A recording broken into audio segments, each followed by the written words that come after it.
My name's Adam Pratt. I am the author of Declutter Your Photo Life, which some of you I know have read, and we've gotten great feedback on that. That was published in 2022, and it's really the foundations, the framework for all the work that we do at Chaos to Memories. We're a studio in the Chicago suburbs, and we scan family photos, convert home movies, organize digital photos, restore, so on and so on. Anything related to your visual memories. That's what we do here at the studio. So we hosted a session last week just on the overall 5-step process that we use at Chaos to Memories, and it's the core outline of the book. And then I know we filled up that hour, and I think there were some unanswered questions. So we decided to open it up again just for this kind of a session, just kind of an office hours time. If folks have questions and just want to chat, I could talk about this all day. It's a topic I love. And without setting too heavy a tone, in part, I'll tell you why I love it so much. And then we can open it up to questions. This morning I did a difficult thing. I attended a funeral for a young man who is the son of a good friend of mine. This friend of mine is a local photographer. We've been friends for like 15 or 20 years. Great guy, great family, great kids. And unfortunately, his oldest passed away 2 weeks ago. And my friend is a great photographer. And as a part of the service, at the end, there was an incredible slideshow just of their son's life, their family life. And all I could think was, when all you have left is the photos, right? That's their day today. And they have a hard day and a hard road ahead of them. And we get to help families with that every day, not always in that dramatic a fashion.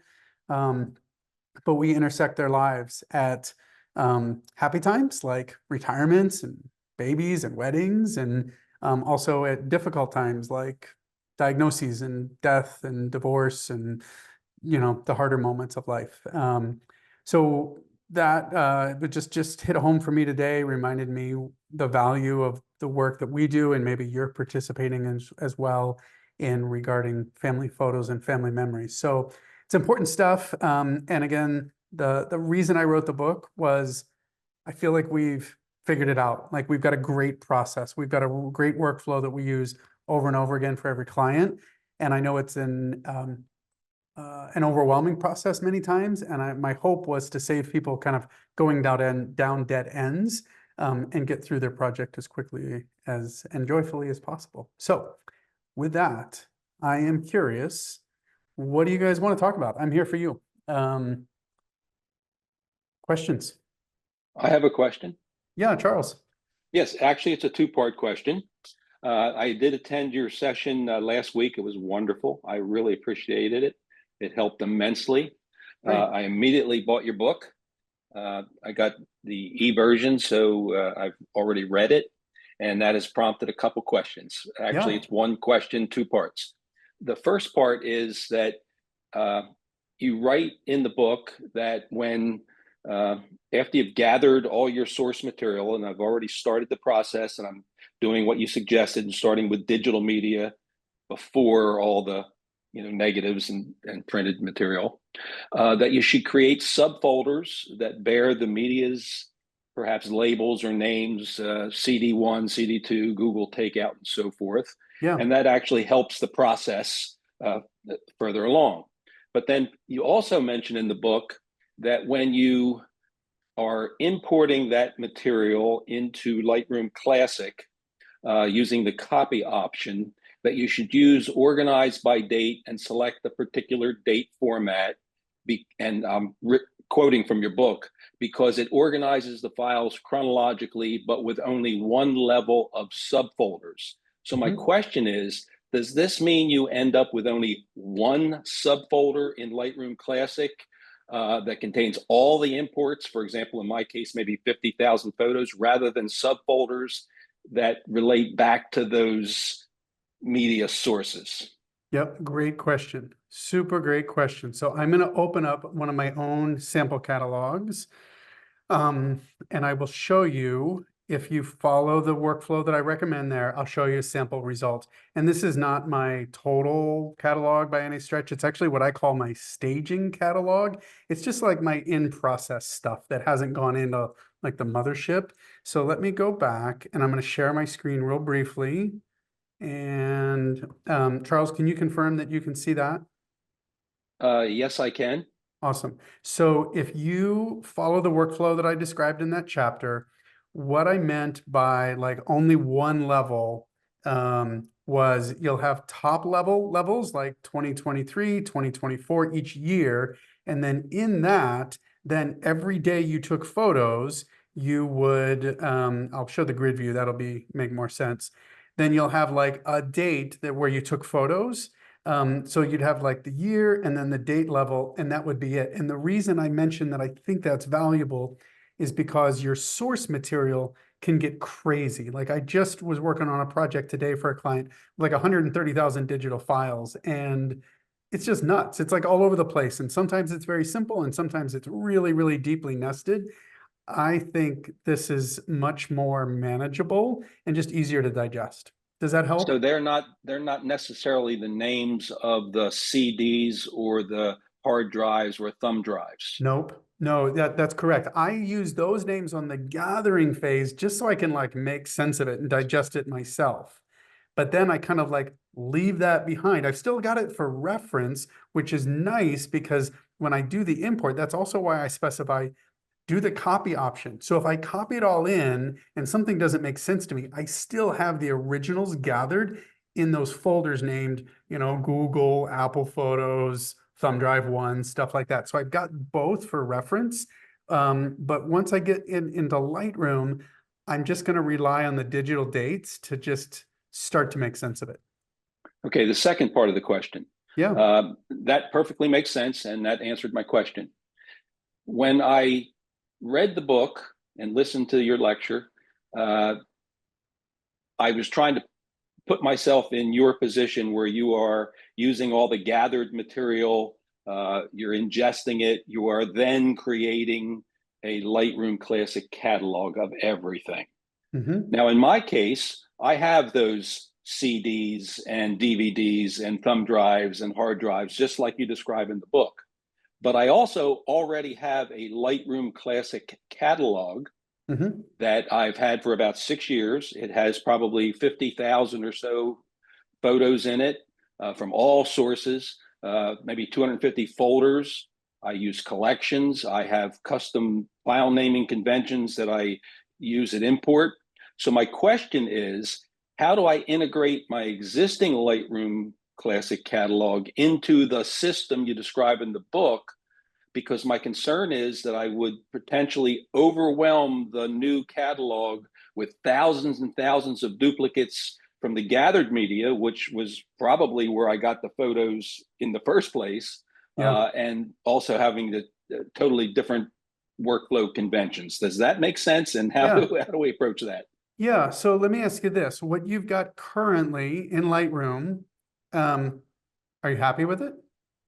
It needs improvement Okay, fair. Yeah, because fair. I didn't create it using your workflow, your 5-step process, because I wasn't aware of it. It's Yeah, better than what I did over the 6 years. yep. So I think there's two, let me think. I'm just kind of thinking on the fly. There is one keyboard shortcut that almost nobody knows about that I'm going to introduce you to that I think will help. So what I would do is I would use the workflow that I teach in the book for the new digital gather stuff that you've been working on. Bring that into a new catalog, let Lightroom do its kind of automatic date sorting and see what you think of that, right? Just compare it and then open up your other catalog, go back and forth and just observe and see what you like. The shortcut is right here. If you're a Mac user, you're going to press the Option key. If you're a Windows user, you'll press the Alt key. So you're going to press and hold that down. Watch my screen in the bottom left. I'm going to move my cursor around here. Currently in the Uh, library view, not seeing it, not seeing your screen. oh no? Hmm. No. Okay. let me stop and restart my share. Let's see. Is that coming through? No, I'm working on two monitors, so maybe that's the problem. I did see it before. I I'm can Okay. seeing see it it. now. I can see it. Yeah. So how do I get it? Yeah, it may, if you've got another monitor, you might need to switch around. I'm not sure. Okay. I think I found it now. Yep. Okay. It's Okay, it's showing up now. Good. cool. So the bonus tip here is in the bottom left corner of the library module in Lightroom, there are import and export functions. Normally those import photos, which we're talking about, and export photos. But if you press and hold the Option key or the Alt key on Windows, those change to import catalog and export catalog. And when you do that, instead of pointing it to like a folder of photos, you're going to actually point it to a Lightroom catalog, which has the .lrcat extension, LRCAT. And that is an easy way to take an entire other catalog and import it into another catalog. So my idea for you is try a catalog my way, look at your catalog, decide which one like you kind of like best, and then you can import one into the other, and then over time maybe like reconcile and rework them, and maybe there's a compromise between the two that you prefer. But you can, import one catalog into the other, and all the photos would come with it.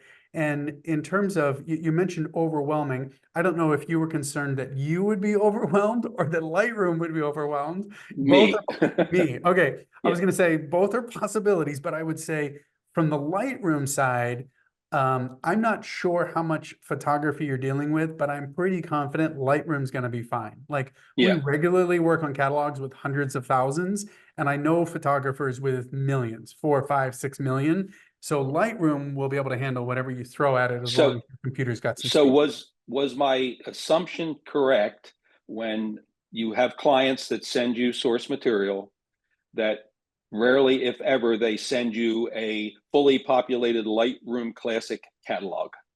No, it does happen. We work with like, kind of serious amateur photographers who happen to use Mm, Lightroom. We also help professional photographers who don't, if you're a professional photographer, don't take offense I'm at not. this. I'm Sometimes not. they're the worst. Like they Yeah. have so much material and they're so creative, and sometimes they're the least organized. So sometimes we'll get 20 Lightroom catalogs from a photography client. None of them work, none of them make sense. All the images are missing. Some Mhm. photos are in multiple catalogs. It's pandemonium. Okay. Um, so we do So deal then with you're doing what you suggested to me. You're merging catalogs at some point, exactly. right? We just did that for a nonprofit organization. Many professional photographers on their staff and board, hundreds of thousands, meant several 100,000 photos. Um, Honestly, the hardest photos to organize are the kind of organized. Like Sure. That's ones that mine. Yeah. completely aren't organized, like Right. sure, when they're kind of organized, you don't want to lose what's done, but you also can't take forever because it's just not efficient enough. You kind of got to get Right. through it some way. So yeah, Well, thank you very much. I'll give somebody else a chance now. yeah, no, great questions. I appreciate it. Who's next? I have a question. Yeah, hey Natalie. Hi. Okay, when you mentioned in the book deduplicating your photos, I haven't gotten to that stage yet, but you said to pick, if I'm correct, pick the most complete file folder. I'm worried that that's going to have duplicates in there too. Can It it is. check Yep. for that? Or is it just comparing, file A and file B? Great question. So there are a number of deduplication apps and plugins and whatnot, and we use lots of them, like for Mac, for Windows, in Lightroom, outside of Lightroom, whatever. And this is an easy question to answer for me because I literally just did a big one just like in the last 24 hours. And so the first thing we do is big bunches. So in the example that I had with this client, we downloaded about 400 gigs from Google Photos, and then we had about 300 gigs from Apple Photos. And I'm doing two things, and this is up to you, but I'm doing two things when I see those big chunks of data. One is I kind of go and got to go on a hunch, like intuition. And part of me says, well, the bigger one's probably the better one. Like they put more photos there. So if I had to like put my chips down, I'd put it there. And then, because I didn't take the photos, I'm also doing discovery with the client. I'm saying, so, hey, like, what phone do you shoot with? And where do you think you send most of this stuff to? So I'm observing, I'm listening to them, and then I start to place bets and I say, so it looks like Google's the primary. So I'm going to take the Apple photos, which is like 300 gigs, and deduplicate that against the 400 gigs of Google. And when I did that, I found like 100,000 duplicates. Like, it was insane, right? And then that's just phase one, right? Then within Google Photos, I'm going to do another, like in that batch that I copied, I'm going to do another deduplication just within that. And it's a helpful thing because most apps, not everything, but a lot of apps out there, deduplication apps, I mean, will have two modes. One is A and B, like compare this with this and set it like as a reference or a locked set or something like that, right?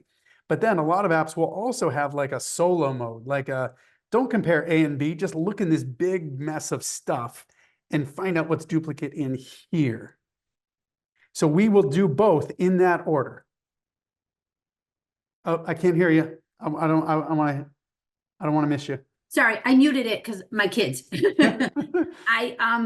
That's what I'm worried about, because I'm worried that I somehow took my iCloud photos, and it just kind of, they duplicated in the file or something. Yeah, and so honestly, what the question you're asking is one of, as long as you're using the software right, you're asking questions of efficiency, not risk, right? Whether you do it in one way or the other sequence, you're still going to get a good result.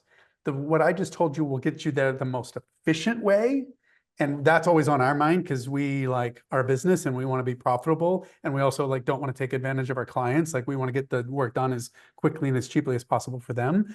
So that's the most efficient way. But even if you did it the wrong way, you'll still get to a good result. Just might take another couple passes. Okay. Yeah. And I do have two more questions, but I can wait and let someone else go ahead. So that's fine if someone else has questions. Yeah, let's see. Let's see if anybody wants to wrestle the mic from you. Any other questions? You don't have to be on video. I know I only see Charles. I see Alan. If you see a few other folks on video. Other questions from you guys?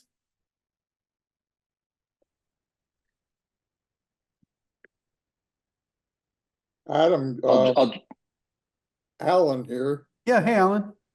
How are you? Good to see you. Yeah, thanks. I still on deduplicating. Can you do that within your Lightroom catalogs? Yeah, so great question.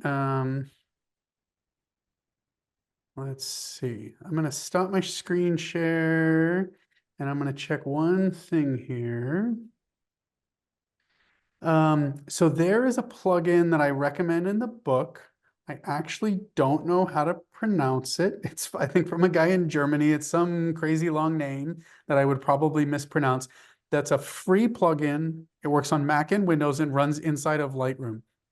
And I use that today on hundreds of thousands of photos for a client. So that's free, easy to use. It's fast. I really like it. And then occasionally we will jump out to Photo Sweeper, which is like a cheap but very effective Macintosh app for some deduplication. I think that might work in conjunction with Lightroom catalogs, but to be honest with you, I never use it that way. We tend to do some deduplication on these really big projects before we get into Lightroom, but I think it has like a Lightroom option so that your Lightroom catalog doesn't get confused. Okay. Yeah. I was just concerned about foster children. Yeah, you mean, not able to see mama anymore. Yes. So in that case, worst case scenario, let me, I'll share my screen again briefly. Can you see that, Alan? Yes. So worst case scenario, again, this is just a little sample catalog, but worst case scenario is you do some deduplication with other software and you delete those files. And then you come into Lightroom and you see some files that have question marks. You're like, uh-oh, they're gone, but Lightroom doesn't realize it. The easiest way to fix that, it's very simple. Select the highest level folder in your folders panel and just control click or right click and choose the synchronize folder command. And when you do that, depending on the size of your catalog, it could take a few seconds or even a few minutes on a really big catalog, but just choose the synchronize folder command, and anything that has been deleted by another app will go away. Lightroom will say, oh, yes, you wanted that to go away. And if there's anything new that was added, Lightroom will add those. So it'll basically just fix all those like stray errors and those abandoned files. Just takes a few moments and that'll tidy it up. Even in a worst case scenario, it's easy to fix. Okay. Thank you. That's, Yeah. Excellent. All righty. If there aren't any other questions, I think it's going back to Natalie. What you got? Okay. And this is just a big one. I got your book a couple years ago. I saw you on WGN in the morning. And Oh, cool. and I started the project and I stopped because I got overwhelmed. And then I'm starting again. How many hours would you estimate for a person doing their home, project? I mean, I would say I have 50,000 on iCloud alone, pictures. I mean, hours, like 80 hours or I feel like I'm working and I just can't even get past the gathering stage. Yeah. So that is a good question. It's hard for me to answer, especially with digital photos, and I'll tell you why. When we have folks come into the studio with their physical photos, I just have a sense of it right away. I've done enough of this work that I can see. I'm like, okay, there's 1,000 photos in that box and there's 300 in each album. And even if I'm like off, I'm kind of close, right? And I actually just released last week a course all about estimating. Like we just do so much of this. We can estimate physical photos really quickly and accurately. And the reason we can do that, one, is it's a bunch of experience. And two is because I can see it, right? Like I can physically kind of size it up. When it comes to digital, like, I'll just get this on camera here. So I've got an iPhone. Is that in the right place? There's an iPhone. There's a hard drive. Like I can see them, but I have no idea what's on there. This iPhone could represent 10,000 or 1 million. I mean, same with the hard drive. There could be 5 files on here. And when you're doing the thumb drives and CDs, you're like, this could be one photo of my child or 500. Like it's hard to know. So I don't mean to be evasive. It's just, it's hard to know. Here's the good news is, and I really, really believe this, focus on the phases in order, get through the gather. And in our studio, so we had a client, we're in Chicago, we had a client drive down from Wisconsin last week. She brought everything, like videotapes, photos, the works, the digital, the iPhones, all of it. She brought it down and it took us a couple days, not constantly hands-on, but a couple days to like copy all the digital stuff, download from, I think 2 cloud accounts, or 2 iCloud accounts, 1 Google Photos. That's like the 700 gigs stuff that I was talking about. So it took a few days to download in the background. And then we did all of the deduplication and import by date in an afternoon. Oh, okay. Like it speeds up, right? You feel like it's a slog now. It's not always a slog. Like it's a bunch of slow work. And then there's this magical tipping point. Then when you finally have everything in one place on a hard drive, everything gets like 100 times faster because it's all in fast media. You're not copying from like super slow USB drives and old CDs and all of that kind of stuff. Right, which takes forever. Yeah. And then to put, maybe to like try to give a constructive answer on hours, most client projects for what we call phase 1 of the digital, most of them we can do in like 20 to 30 hours. That's all it's all the gather, all the all the merge, all the dedupe, all sort by date, figuring out some weird stuff like anomalies and stuff. That's typical. But again, we have computers built for this. We have all the equipment. We have every adapter. We do it. I can do it in my sleep. You know what I mean? Like, but that's, if it gives you some reference point. Thank you. Yeah. And then my last question is to do the camera scanning.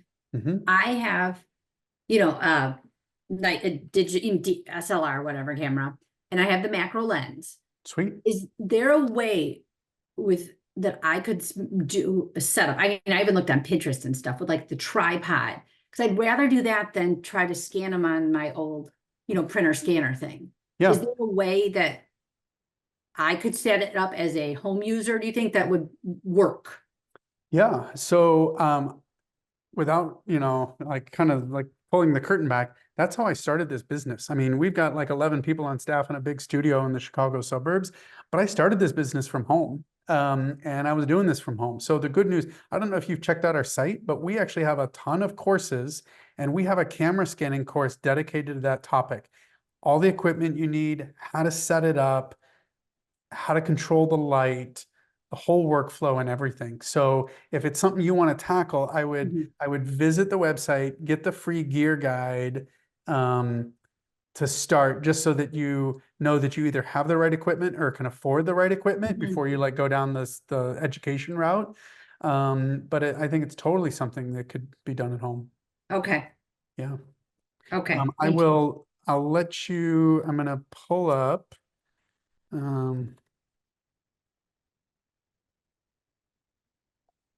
Oops. I'm just going to throw this in the chat pod.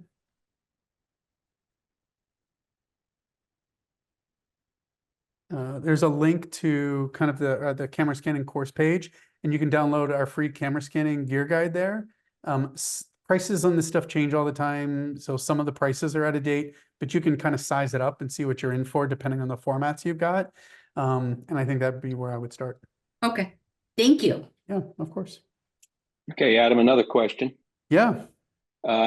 Dating scanned photographs that I am clueless as to when they were taken or captured, and no visual clues within the photograph even puts me within decades.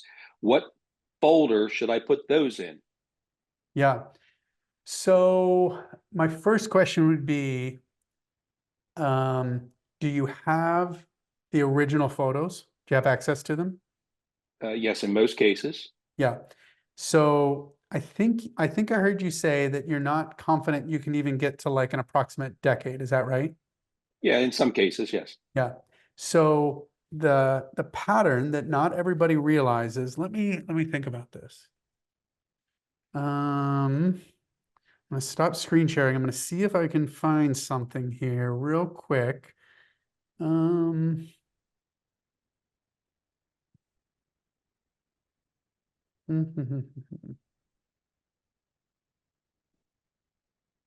give me a moment. It'll be worth it. I hope I find it.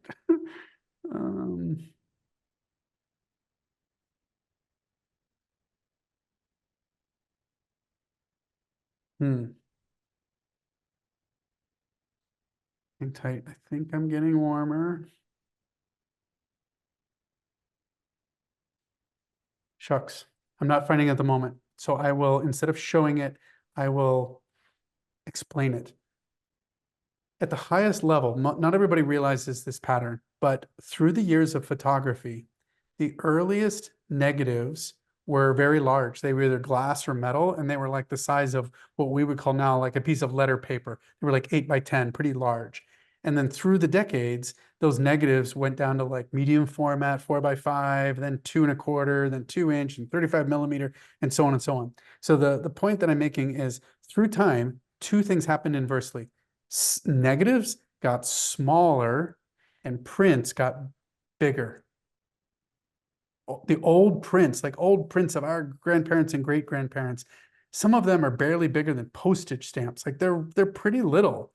And then fast forward to like the 50s and 60s, and they're like, 3" square Instamatic prints.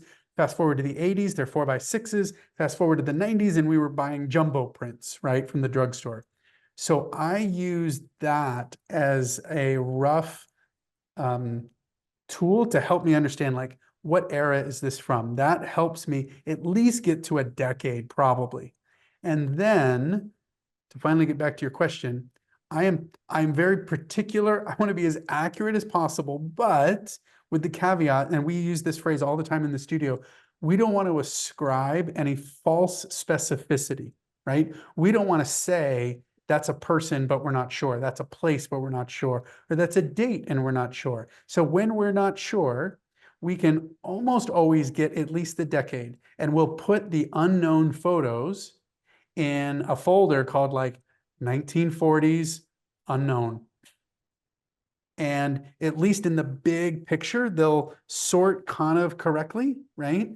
And we'll date them like January 1st, 1940, and you'll see a lump of them. Like they'll all be together. It has to have some kind of a date. And then if I learn things later, or if somebody smarter than me comes along and says, oh, hey, that's 1942. You're like, okay, great. That's 1942. And we move it and we redate it and whatever. But we just do our best. We don't feel like paralyzed by the date thing. We just do our best. And normally with those clues and those timeframes and the sizes of things, we can almost always get it to at least the decade. Does that help? Are you going to change the metadata to conform to that? We will. Yeah. Yep. Okay. And they'll all just be like 1/1/1940. And based on the folder name, the context we give it, it's obviously not exactly that, but dates can't be like zeros. They have to have something. Right. But we will actually put it in if it's just like a 1940s miscellaneous, we'll name the folder 1940, and we call them double zeros, 1940-00-00. It's obviously like a bogus, like ambiguous date, but it's our way of capturing and communicating uncertainty. It's like 1940s miscellaneous, you know? Got At it. this point, none of those people are alive to argue with me. So, you know, well, some of those are. Yeah. You But answered rewind, it. you know, I I'm appreciate thinking, it. no, I'm thinking older stuff, you know what I mean? But like if it's Yeah. really old, like nobody knows better than me. I've done my best research and it's as good as I get. Thank you. Yeah, great question. Other questions? I see other folks in the room. What's on your mind? Anything? Scanning, organizing, digital? I'm curious to hear what you guys are curious about. Or if you've been reading the book and you're stuck on something, that'd be interesting to hear about too.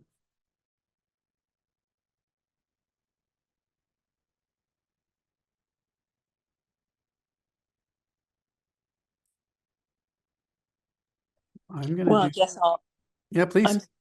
okay, my name's Karen, and I wrote you. I grew up in Wheaton, but I live nowhere near that now. And there now, but I think you're very close to where Wheaton Central used to be, right? We are about a half a mile. I will drive by there on the way home tonight. Yep, I understand it's a supermarket now. it is. It's a grocery store. I might pick up milk. Unbelievable. I'd love to see that. But I am not very technical and I don't have a great memory. I took a page worth of notes last week. Thank you. That was a great seminar workshop. Super. However, I still don't understand a lot of this, which is why I'm reluctant to ask questions. I will tell you that I started birding during the pandemic. So I've got like a foot locker full of photos that were taken, I'm in my late 60s now. And then I started taking photos with a Canon camera back 3 years ago. But I had 63,000 photos on my iPhone. I know I've gotten it down to just a little bit, like 51,054.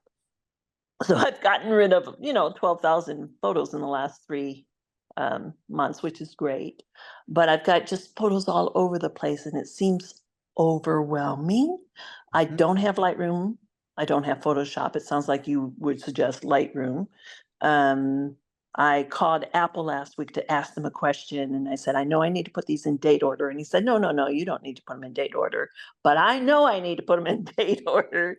But it feels like I need to put more labels than just the date. Like I need to maybe have a separate one to put all the birds photos.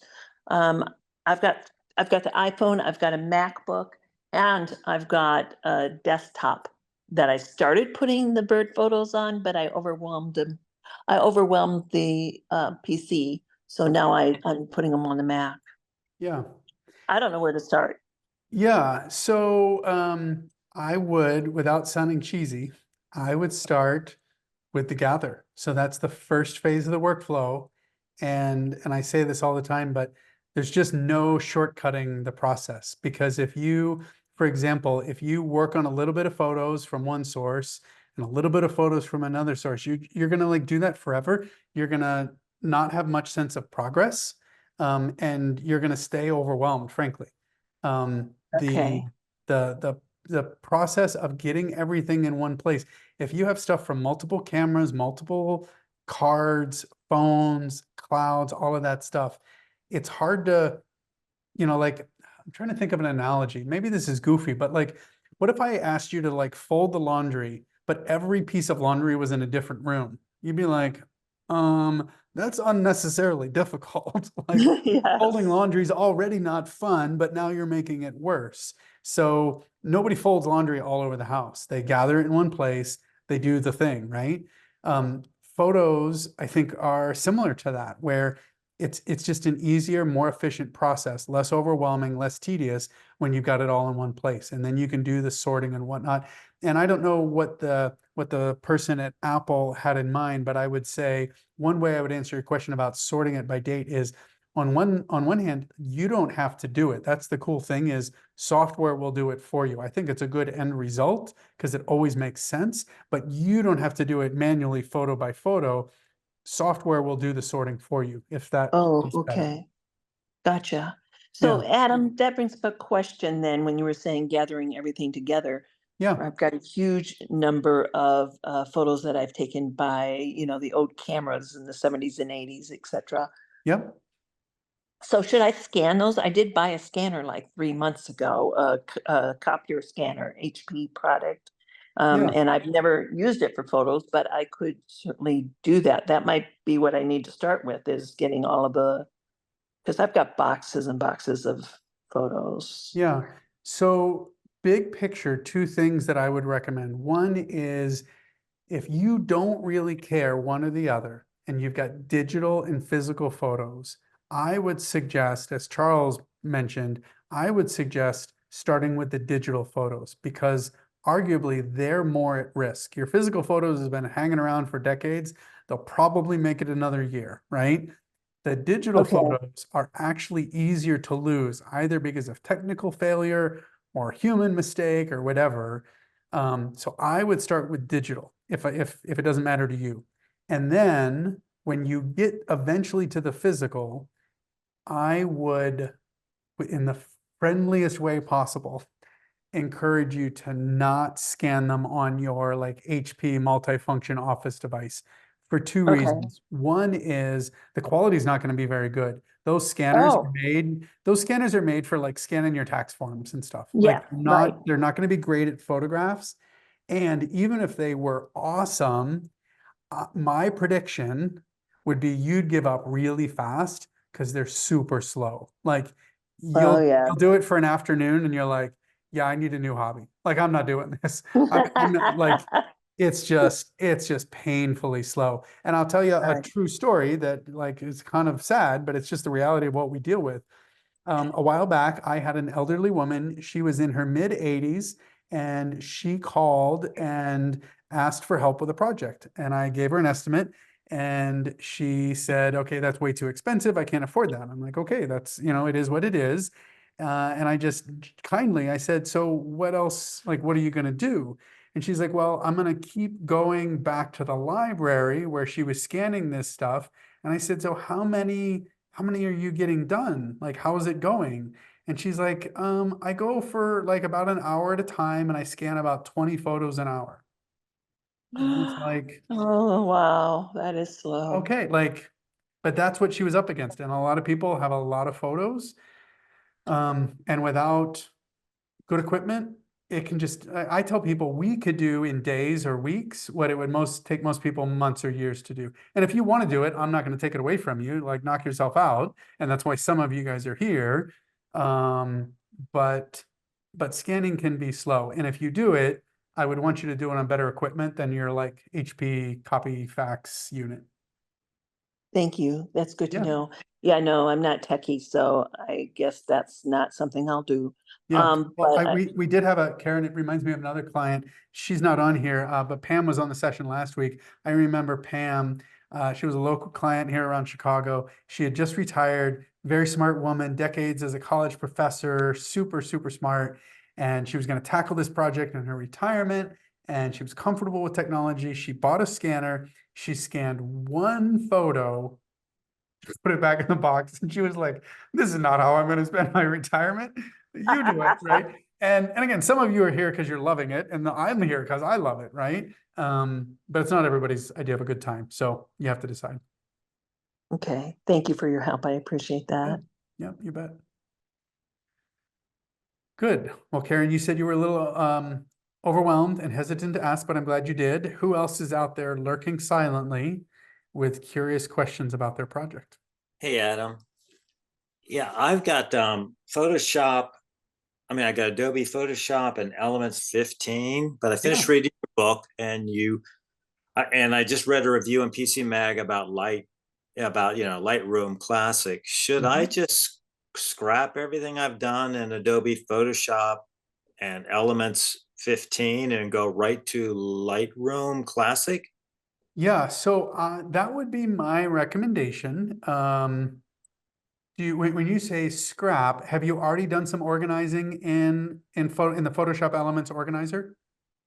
Well, actually, reviewing them, I mean, I was totally confused. I mean, those are, the name elements associated with, Adobe, as an organizer. I'm just starting my whole, I mean, I got thousands of pictures, obviously, I've taken over the years, but I'm trying to organize them now. And I thought Photoshop was that product until I read your book and then I did more research and I realized Elements is it. But I retired. Now I'm really getting ready to start the process. I've got an Epson 600 that I'm going to use, and I've already converted all the 8mm. I had 55 8mm reels. I converted using a Kodak reels. Okay. And like 65 VHS tapes, and I've used some device I got and another thing I got, converting them to DVDs and but right now, I'm going to start the scanning process, and I've got time since I'm retired. Yeah. My parents passed away, and I inherited thousands of slides and pictures and photo albums and everything else. So, but I wanted to see if Lightroom Classic is just to begin again. Yeah, so I don't want to, I mean, here's what I would say. Photoshop Elements has many, not all, but has many of the same features. You could get this project done with Elements. I know Elements, I know people who use it. I think the benefit of Lightroom is just general overall speed. And if you care about metadata for long-term tagging and searchability, both Photoshop Elements and Lightroom Classic, they both support metadata, but I find working with metadata much easier and much faster in Lightroom than in Elements. So for those reasons, I would suggest Lightroom Classic, and you don't have to take my word for it. You could go download a trial version, play with it for a week. You get a 7-day free trial, totally functional, no limitations. You could kick it around for a week and see what you think. And then if you're like, no, this isn't for me, then you could just go back to Elements. Or if you like what you see, then you could, rethink. Yeah, I just bought a brand new laptop. I'm going to dedicate it to this project. So Nice. I think I'm going to go ahead and do that. Yeah, at least try the trial before you pay for it. Right. And your book is great. Thank you so much. Yeah, thank you. I appreciate it. Who Another else question? has questions? Yeah, please. This is a Lightroom Classic question. I'm a Nikon shooter, so thousands and thousands of my photography, my photos that I've taken with my camera are raw Nikon files. Did I read somewhere or infer that you would recommend converting them to DNG raw? I would. And I would recommend that for anybody shooting raw, regardless of camera manufacturer, right? So you're shooting Nikon. I'm a Canon guy. I have friends that are Sony shooters, on and on and on. The fact that there's a multitude of cameras actually highlights the challenge and part of the reason that I recommend DNG. So there's 3 main reasons. First of all, each one of those file formats, if you're not familiar with this, If you don't know what we're talking about, basically like higher end cameras, they can shoot JPEGs like we're all used to, but they can also shoot a higher quality image called a raw image. The problem is each camera manufacturer and sometimes each camera model has its own version of that file. So there's like all these raw files, all these proprietary crazy files, which I think is pretty nuts. So Adobe in, I think 2004, came out with the DNG specification, that's short for digital negative. It is an open standard. Adobe created it, but it's completely public and published. Any camera or software manufacturer can create these files. And I think that is your best bet for future compatibility. Instead of being tied into one company, I'd rather have an open format. It also uses lossless compression. That means it saves file size with no loss in quality. And then the third thing, and I don't, Charles, I don't know if you've noticed this, but if you've used any apps that do metadata, you can't save metadata inside a raw file. So you end up with like a file, like your image file, and then what's called a sidecar file, like a .xmp file, where the keywords and stuff go. If you Right. convert to DNG, all of that goes away because DNG can hold the original image and the metadata in one file. So That convinces me right there. yeah, so you cut your file count in half, and then you cut your file storage on average like 10 to 30%. And with Sony files, it's even more. Regularly, I'm seeing 70% compression on Sony RAW files with no quality loss. So I think it's a no-brainer. Thank you. Yeah, you bet. Now, I'm going to bounce to the chat pod. I'm seeing a question from Owen. He says, I have a camera scanning setup with a homemade stand. I use a couple of adapters to hold the camera, but need to unscrew a clamp to move the camera up and down. Is there a handy device that you would recommend to allow smooth movement along the vertical post? I can paste a picture if you like. Got it. So great question. There are two, I don't know if you guys can see that in the chat pod if you're interested in camera scanning at home, but here's the problem with that setup, Owen. You could get a quick release clamp, right? You could get some gadget to just some kind of a clamp to slide up and down that column. However, every time you do that, if it's like a ball clamp or something, you're gonna have to realign the camera every time, and that is going to be imprecise. And then you're gonna have to like recalibrate and realign your camera each time you move it. Instead, we use and recommend a copy stand. I'm sure it's more expensive than your homemade rig. So there's the trade-off, but the benefit is I can slide my camera up and down 100 times a day and it stays put. And it's always aligned. It's always at the right angle and rotation and all of that stuff. So I think that's the trade-off. Yeah. Good question. All righty. What else do we have there? What do we have? We got about 10 minutes left. What's going on out there? Yeah, 10 minutes exactly. Anything else you guys want to chat about?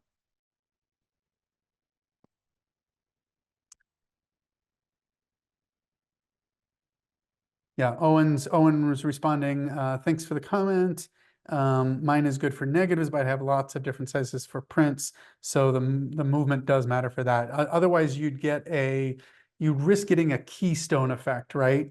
Either fore and aft or side by side, where the prints would not appear rectilinear. They would not appear flat to your camera. So you'd have some skew and some keystone and things, which you wouldn't really like later. Yeah. Again, it can all be fixed in Lightroom, but it would stink. It'd be better to lock that in somehow or use a copy stand. So you spend a little bit of money up front instead of a ton of time later fixing the digital images. All right. Other questions?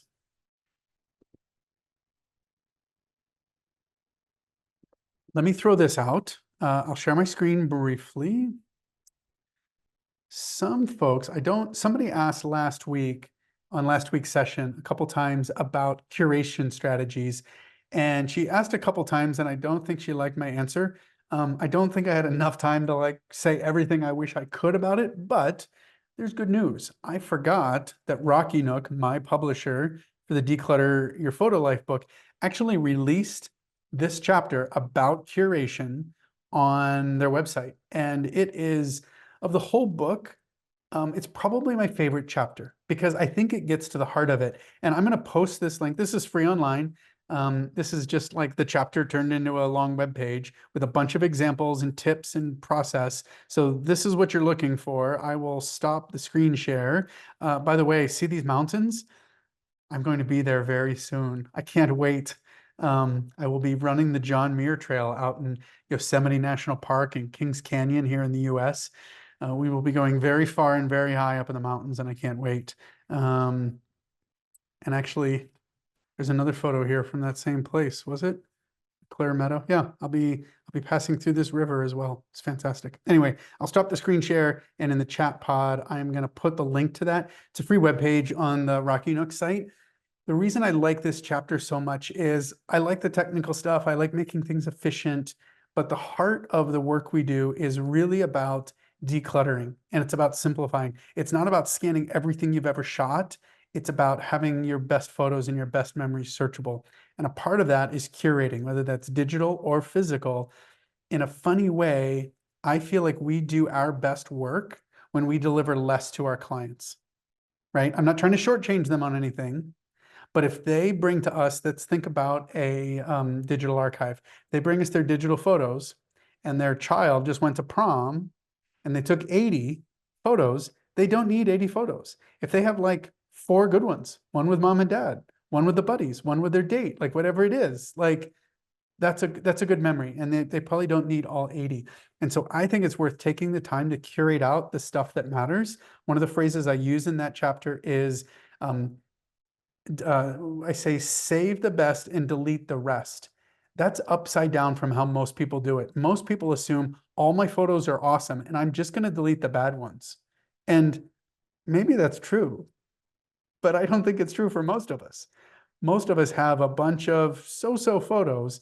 And if we curated a little bit more aggressively, and it was more about saving the best and then letting the rest go, I think in the end, we would have a more manageable photo archive, better memories, better stuff to share. And so my best tips on that are in that free chapter online. All righty. So it looks like Elizabeth just joined us. Elizabeth, I'm not putting you on the spot, but with just a few minutes to go, I'm just letting you know that it's just open questions. So if anybody's got a question, feel free to unmute. We'll chat. And if not, we'll wrap it up for the night. Any other loose ends before we conclude?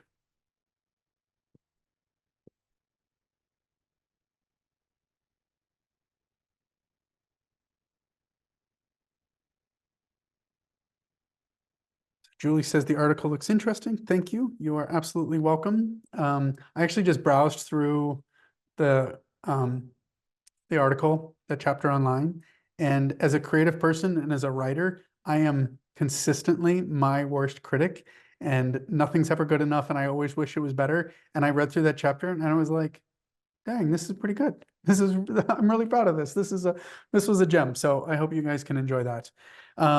Let me do this just in terms of kind of wrap up. Thanks, Owen. We are happy if there's parts of your project that you ever need help with, feel free to reach out to us. You can visit chaos2memories.com. If you use Instagram, you can follow us at Chaos to Memories on Instagram. You kind of get a peek behind the curtain of just stuff we're working on, projects, staff. We just enjoy our work so much, and we enjoy working with each other so much that it's just fun to share that stuff. If you want to go further with this and do this more yourself, we do have online courses. You can, again, it's all at chaos2memories.com. You can see what we're up to there.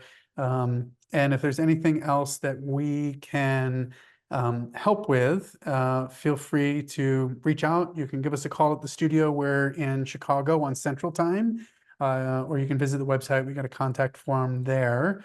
We would love to help. So as we wrap up, if you guys are game, when I present in person, this is the part where I normally take my phone and I like hold it up and I like do a selfie with the whole group, but I can't really quite do that with you guys.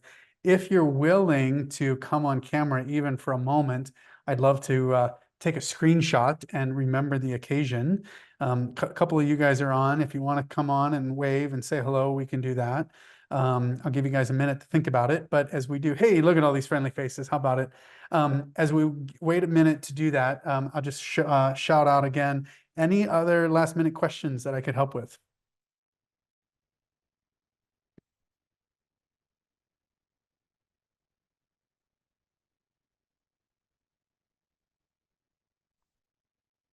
One question, I won't call out the person, but somebody behind the scenes is sending me a direct message that I'm just going to respond to so everybody knows.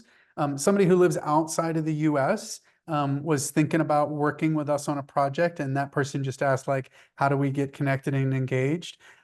We work with clients actually all over the world, across the US, and lots of folks around Chicago where we live.